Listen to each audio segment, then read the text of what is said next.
Hello there.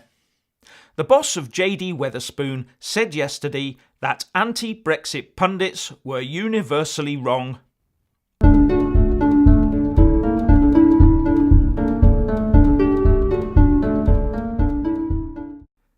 The Wetherspoons boss, Tim Martin, said that the pundits who claimed that the country would go to hell in a handcart directly after a vote to leave the EU were universally wrong. Speaking to Bloomberg, Mr. Martin said, "The really interesting thing is that everyone, the IMF, the OECD, the Treasury, etc., even President Obama, said the economy is going to be very bad in the immediate aftermath of a leave vote a year ago. And what's happened? I think our GDP is up 2%, our sales are up, generally we've created 300,000 jobs, things have gone very well." So the pundits have almost been universally wrong about that point, and they were wrong equally about their previous big prediction, which is that we would go to hell in the handcart if we didn't join the euro. So there's funny things going on with Europe. It is the new financial religion. And he's absolutely right. I remember the Chancellor of the day, George Osborne, saying that if we voted to leave, all the wheels would immediately come off the economy, and he threatened us with an emergency budget within days of a vote for out. Was there one? No. And where is he today?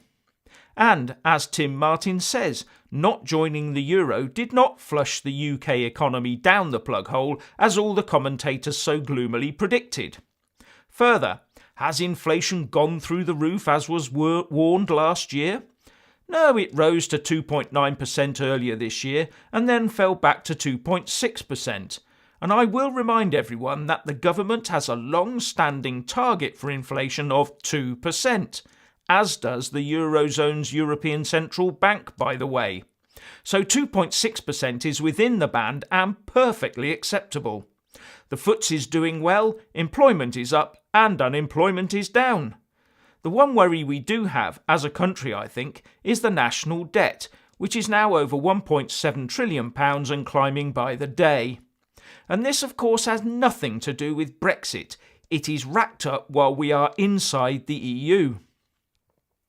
Anyway, back to Mr. Martin. He is a committed leaver and has previously slated the head of the Confederation of British Industry.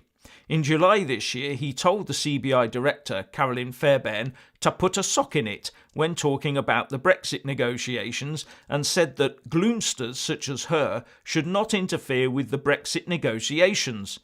Doesn't shy away from saying what he thinks, does he?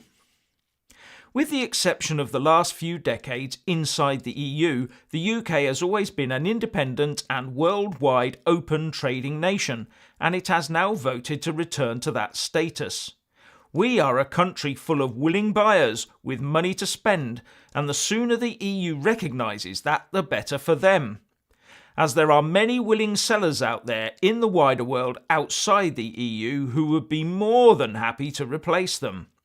So I look forward to the day when the EU negotiators put aside the ridiculous foundation of their side of the talks that the UK must derive no benefit from leaving the EU. Why can't both sides work towards making Brexit work for all? What do you think? Please leave a comment below. Thank you.